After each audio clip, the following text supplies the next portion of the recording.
All right, so I'm gonna ask you the basics, and then we'll talk about like the route and like how it's different compared to like a normal run. Talk about how well before that, talk about how different it is from the originals as well. And Oh, we yeah, should be okay. live on stream. All right, going Cool, now. cool. So hi everyone, assuming you can hear me. This is Keizaron here. I'm here with Eddaket, the current runner of the opening run And we should be of live this on marathon. stream. How you doing today, Eddaket? I'm doing Cool, pretty well. How cool. about you? I mean, So it's hi a everyone, little too assuming early you for can my hear me. taste. This is but Keizaron here. Here we are. No I'm here big with deal, no Eddaket, big deal. the current So, runner of the What first got you into the speedrunning? opening run Pretty simple question. of this marathon. How you doing today, Eddaket? Yeah, I'm actually, doing pretty well. How about you?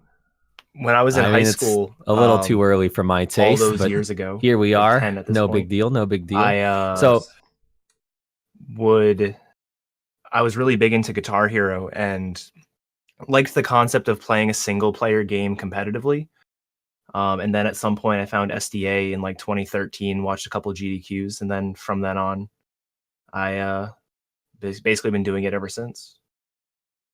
so what were some of the first runs that you picked up when you joined the community? Yeah, so I jumped right into Pokemon Red glitchless, and then shortly after starting with that, I got a job, which made it a lot harder for me to actually do resets of a 2-hour run, which is funny now that I'm doing a 3.5 Who needs hour a run. job? There's I know, speed right? running. So then I jumped over to the glitch side, did some no save corruption, and then eventually when my hours changed, I was able to go into like catch 'em all. Yeah, I remember when I first started actually watching you and when I first heard of you myself, it was around the time that a lot of the big changes for Catch 'em All started coming along. Yeah, like when I joined the category, I think the record, this was on the old rule set, and the record was like a 230, 240, something like that. And then within the span of like 8 months, we were able to get it down from like 240 to almost 150. So, And then Lucky came along and ruined everything. and then Lucky came along and ruined everything. Can we get an exclamation point Lucky please in chat?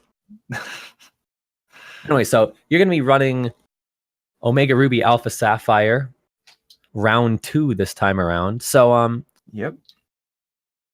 real quick, just to point out my end before we go to your end, some of the differences here between the remakes and the originals. I mean, there's obviously the graphical increase and whatnot and all the different cutscenes that are there, but it feels like even though the run is still a difficult run, it feels like Oris is a little easier to complete because it seems like the game pretty much gives you exactly what you need. Yeah, for sure. And what the game gives you is actually determinant on what version you run. So you're doing Omega Ruby. Yep. And Omega Ruby is going to give you that Latios and that Groudon. Now, can you kind of tell us how that's a little better for you in terms of the run compared to going with the Latias and Kyogre path? Yeah, for sure. So, pretty much the Mudkip section between the two games are going to be almost the same. There is some differences in terms of like obviously you're fighting Team Magma instead of Team Aqua. Team Magma and Team Aqua have different Pokemon. The main difference there is you're instead of fighting like Carvana and Sharpedo, you're fighting Numel and Camerupt. And you know, Numel and Camerupt are just such an easy opponent compared to Carvana and Sharpedo, which goes nicely into the Latios section. So for anyone that doesn't know, after the Norman gym, after the 5th gym, we get gifted a free member of the Aeon duo. So Latios in Omega Ruby, Latios in Alpha Sapphire.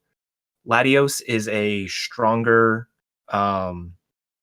attacker, so it's got a higher special attack stat, while its defenses are a little bit lower. But those defenses being lower don't really hurt it all that much because of the opponents that you're facing.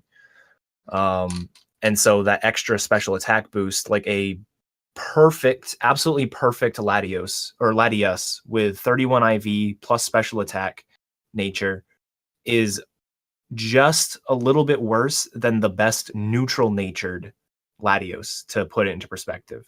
So that's both funny and interesting. Yeah. It's pretty crazy. And like I said, instead of fighting Sharpedos, we're fighting Camerups. So Sharpedo is fast and it hits hard. It has Ice Fang, which is super effective against Latios. So it's just so much better for us in that section to use the Latios. On the flip side, once we get to right before Wallace, the 8th gym leader, we get given, or we can catch either Groudon or Kyogre, depending on our game. Groudon is a slower Pokemon overall, mostly because it needs to use its primal form for a few fights to make them, really doable. And that primal reversion cutscene does take a while. But overall, the Groudon section, like the Mudkip section before and the Latios section, the Groudon section is actually safer if you are if you're playing in Omega Ruby, just because yes, we do go into primal and it's a bit overkill for some of the fights, but that makes it so much safer. So what you're saying is Alpha Sapphire has the better top end, but Omega Ruby is a lot more consistent and you're going to finish more runs. Yeah, absolutely. The top 2 times right now are in Omega Ruby, and it's probably because it's just so much easier to finish runs. You're able to get on runs. You're able to, it's not just the Latios section is safer because runs are going to end, but there's also like the troll factor. Like a lot of fights can't necessarily kill you, but they can waste a ton of time. So you really don't have to worry about that as much. Really, the run, once you get to the Latios section, you're sort of in the clear for a few, like half hour to close to an hour before things start ramping up again. It kind of reminds me of how Pokemon Crystal's glitchless route now has Raikou and Entei, and most people are going to be running Raikou because it's a lot more consistent and you're much more likely to finish runs at a decent pace, whereas the top end is the riskier Entei, and it's riskier just because accuracy and whatnot. Yep, it's very similar to that. Kind of going off of that vein, is there any difference in strategy between Omega Ruby and Alpha Sapphire because of those minor differences, or would you be able to translate most everything the same way if you picked either or? Yeah, there's almost everything can be sort of transferred between them. Obviously, the Mudkip's moveset is going to be pretty identical between the 2 games. Latios and Latias have basically these similar movesets. The main difference, they each have their own signature move. Latios has Luster Purge and Latias has Mist Ball. But they're effectively, I think Mist Ball is a little bit less powerful. They both get Surf. In Omega, or in Alpha Sapphire rather, you actually have to get Grass Knot in order to handle the Sharpedos pretty well.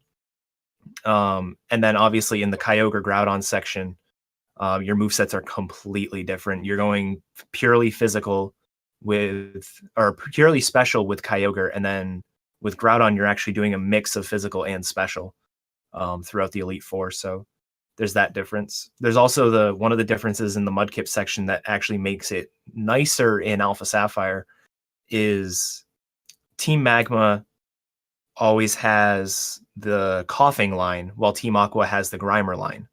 And that means, with Mudkip and Marshtomp being part ground, we use Bulldoze throughout that entire section. Bulldoze is a very powerful ground type move, so we get that same type attack bonus. And, Coughing has Levitate, so you can't use that great move on those Pokemon. Mm-hmm. And those can be some of the trolliest Pokemon. Luckily, we only face 2 of them, and one of them we face 4 of them. 3 of them are going to handle themselves. But there is one that can definitely troll a bit, and I wonder what you mean by handle themselves. I'll let them see for themselves later. But yeah, the other one can definitely troll a bit with Smokescreen, and it just makes it not a very pleasant fight. Now, kind of going off of differences, this is gonna be a 2-prong question. So you're doing Elite Four Round 2, which is a post-game content extension of any percent. It's one of 3 Round 2 runs we're gonna have, and 4 total unique style of runs because we do have the challenge mode White 2 run that's going to happen later on in a marathon. So can you tell me the differences between the any percent route and the round 2 route? And in that vein, is it still the same case as stated earlier where Alpha Sapphire would be faster, but Omega Ruby safer? Or is Omega Ruby just flat out better for round 2? Yeah, so most of the differences are obviously going to be after the first time you beat the Elite Four. Most of the differences before the Elite Four are sort of grabbing items that we're going to need throughout, like extra shopping trips, and just buying extra X items, things like that. So the actual any percent part of it isn't going to be too much different. Obviously, after the Elite Four, instead of ending the run, we're going to continue on. There's quite a bit of side quests that we need to do to get through the Delta episode. We, climb the Sky Pillar. We have to catch Rayquaza. And yeah, that right there, it's kind of interesting. I was thinking about it. There's such a difficulty spike if you're not prepared for it, which obviously in the speedrun we will be. But you go from fighting level 50 Pokemon, level 55. I think the highest Pokemon you fight before Sky Pillar is level 59, maybe. Mm-hmm. And then right at the top of Sky Pillar, after you catch the Rayquaza, you're thrown into a fight with level 60s and level 70s. And the Elite Four round 2 is all level 70 Pokemon up to level 79. So you really have to prepare yourself for that and have good strategies going into it. Otherwise, you're just going to get destroyed. I think I remember seeing one run of yours where you got the Ray, and then immediately after the Ray, you got destroyed. Yep. Yeah, that can definitely happen. And then to actually answer your question that I forgot you had asked, in terms of differences between the games, most of it's going to be the same. Instead of using Earthquake with Groudon, you're pretty much going to use Surf with Kyogre. There is one difference where there is a fight that being physical is bad, and I'm not going to spoil what it is because it's an amazing fight, and you guys are going to love it when you see it. I hate that fight. Being a physical Pokemon is bad, so we actually have to go out of our way to reuse our Latios for that fight. In Omega Ruby, where in Alpha Sapphire you'd be able to just use your Kyogre, and you would be fine with that. So. All right, so one more question, because we are about a minute and some change before the start of your run. Mm-hmm. And this is the most important question of this whole interview. Of course. Does pineapple belong on pizza? Pineapple absolutely does not belong on pizza. Well, you heard it here first, folks. Never ever get pineapple on your pizza, or you may lose a ball like our young hero. Anyway, thank you for being a part of this interview, Eddaket. Hope everyone enjoyed it. Eddaket will be starting in about a minute with some Omega Ruby round 2, if I can English here. It's going to be a great run. I would stick around and commentate, but I have a puppy that didn't want me to sleep, so Eddaket will make up for it by being super duper talkative and entertaining, so stick around, guys. And good luck on your run. Thanks.